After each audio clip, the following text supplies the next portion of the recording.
few moments later. Assalamualaikum warahmatullahi wabarakatuh. Hai semua, izin memperkenalkan diri. Nama aku Gaida Nisa Mutmainah. Di sini aku akan menjelaskan biografi seorang ekonom Amerika yang terkenal dengan kontribusinya pada teori pertumbuhan endogen untuk memenuhi tugas mata kuliah ekonomi pembangunan. Selamat menyimak ya.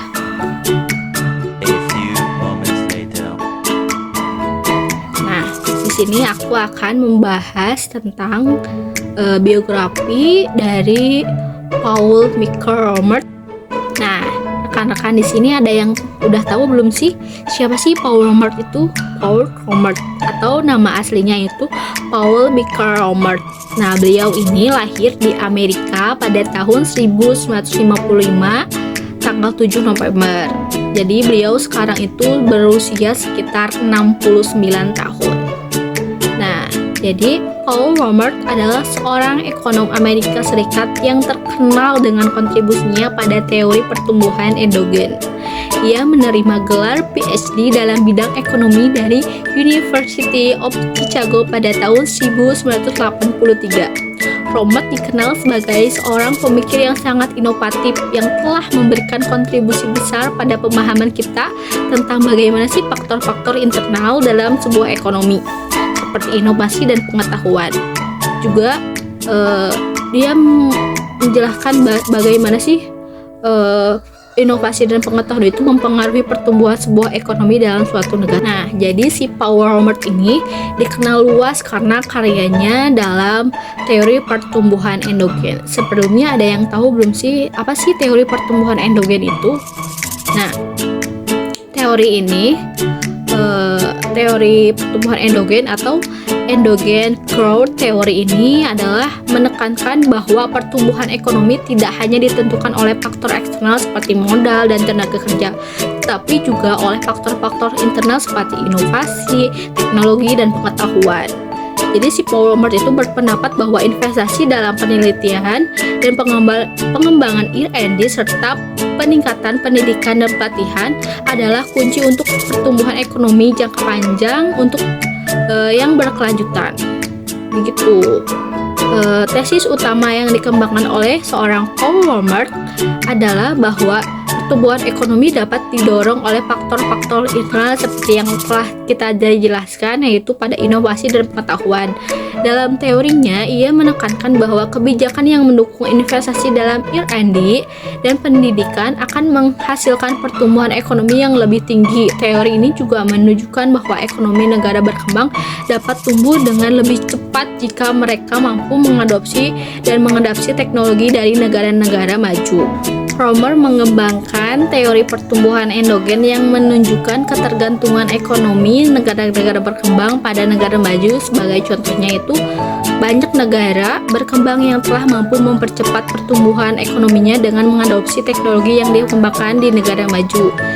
Salah satunya adalah pada negara Cina. Adalah salah satu contoh kasus yang relevan di mana investasi besar-besaran dalam R&D dan adopsi teknologi asing telah membantu mendorong pertumbuhan ekonomi yang sangat pesat.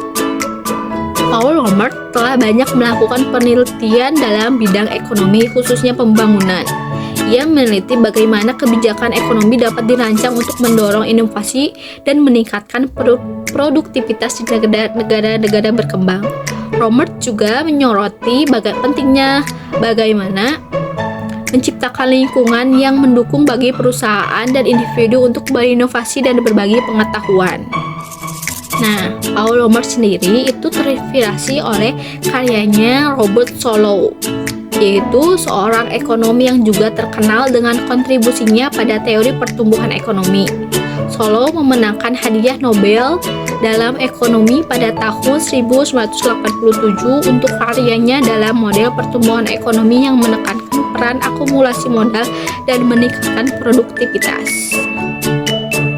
Nah, si Paul Romert juga yaitu memenangkan penghargaan Nobel pada tahun 2018 dalam bidang ekonomi bersama William Nordhaus untuk hasil kontribusinya mengenai analisis makroekonomi jangka panjang. Dan selanjutnya, perbincangan Paul Romerit saat diwawancara mengenai teori endogen pada tahun 2018. Let's talk about your body of work, endogenous growth, as I understand it. That's about what I understand of it. But as I understand what it is basically we can make decisions that can drive growth, and particularly productivity growth, through investment. Yeah.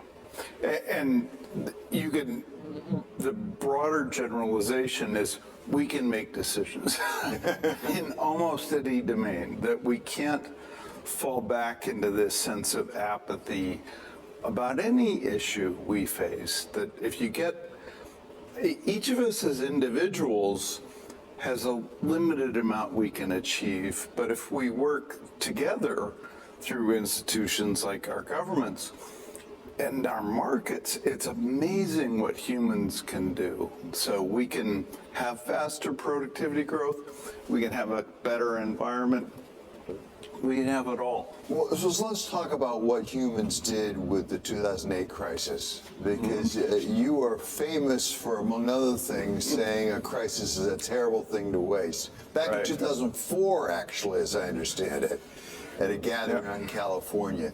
Did we waste the 2008 financial crisis? I think the net effect of the crisis was negative. I think it's hurt our political institutions in the sense that it's harder for us to make decisions right now.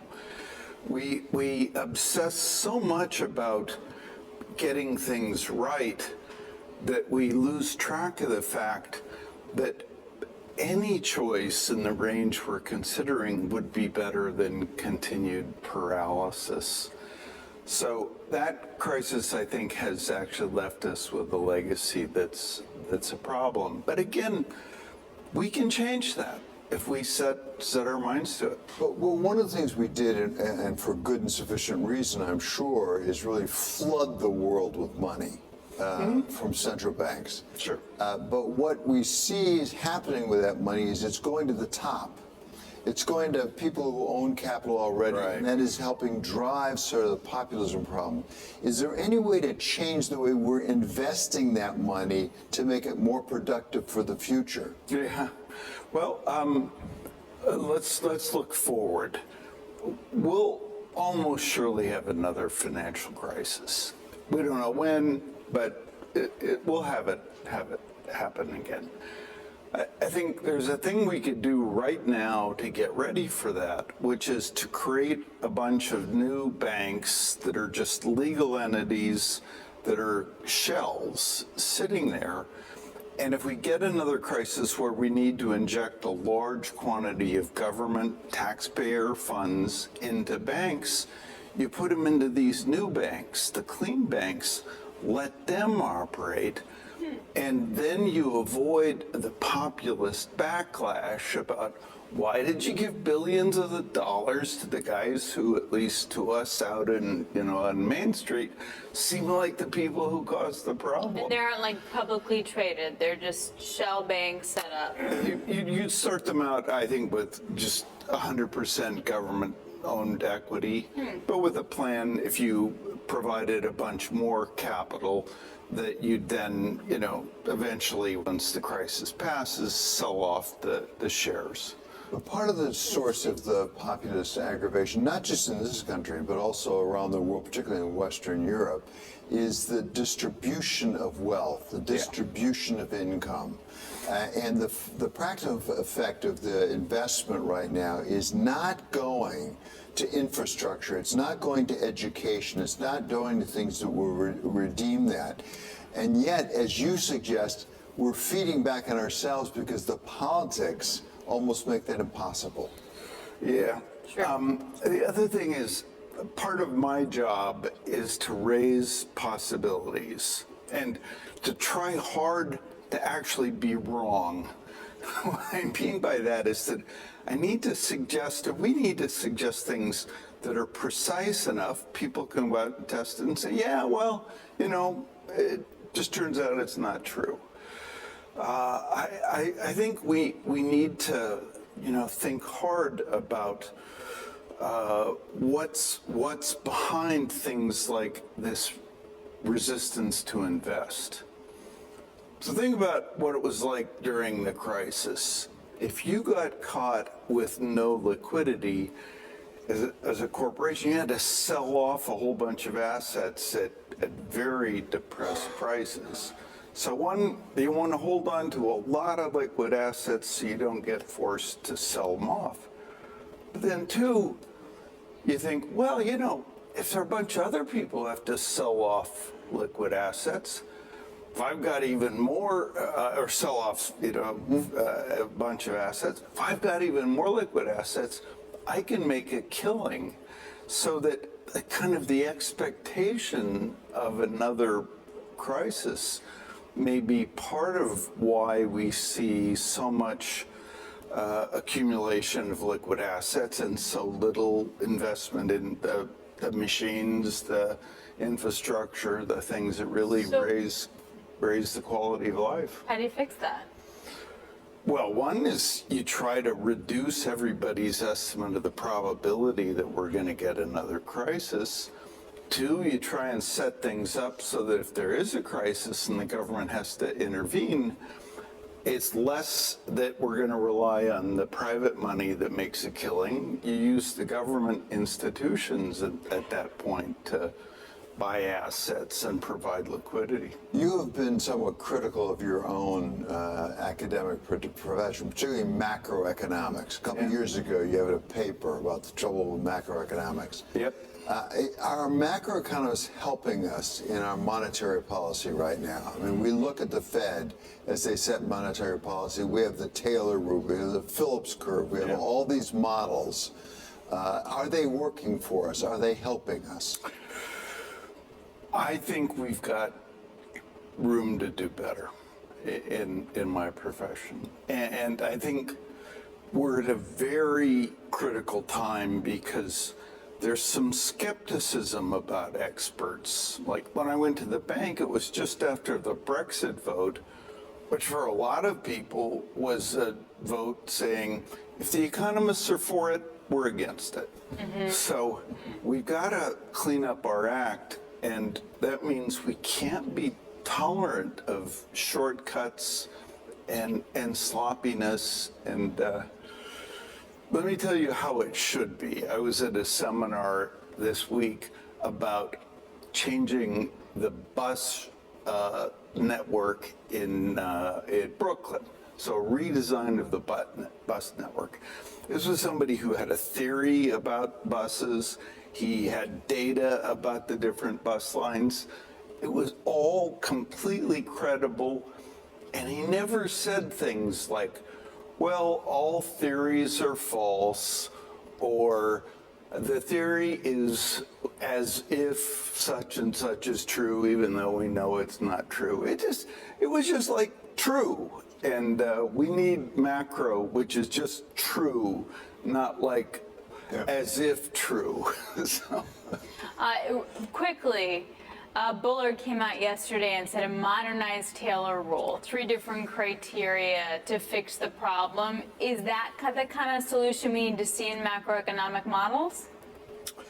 Well, I would draw a distinction between what do you do if you're a central banker, and then what kinds of insights inform what you do. The Taylor rule is an interesting bit of, informative, theory about what you can do as a central banker. But the reality is we've never come up with a rule that could cover the unexpected circumstances of the crisis. You've got to get to a breakfast. I do. I do. Paul Romer, NYU professor, Nobel laureate. Congratulations, by the way. It was a real pleasure to speak with you. Nah, jadi dapat kita simpulkan bahwa Paul Romer adalah seorang tokoh penting dalam bidang ekonomi yang telah memberikan kontribusi besar melalui karyanya dalam teori pertumbuhan endogen. Teorinya menekankan pentingnya faktor-faktor internal seperti inovasi dan pengetahuan dalam mendorong pertumbuhan ekonomi jangka panjang. Robert juga menunjukkan bagaimana negara-negara berkembang dapat mengadopsi teknologi dari negara-negara maju seperti untuk mempercepat pertumbuhan ekonominya. Beliau juga terinspirasi dari Robert Solow dan penelitiannya dalam ekonomi pembangunan telah membantu untuk pemikirannya dan kontribusinya yang berharga dalam bidang ekonomi. Mungkin cukup sekian yang bisa saya sampaikan. Saya pamit undur diri. Terima kasih atas perhatiannya. Bye.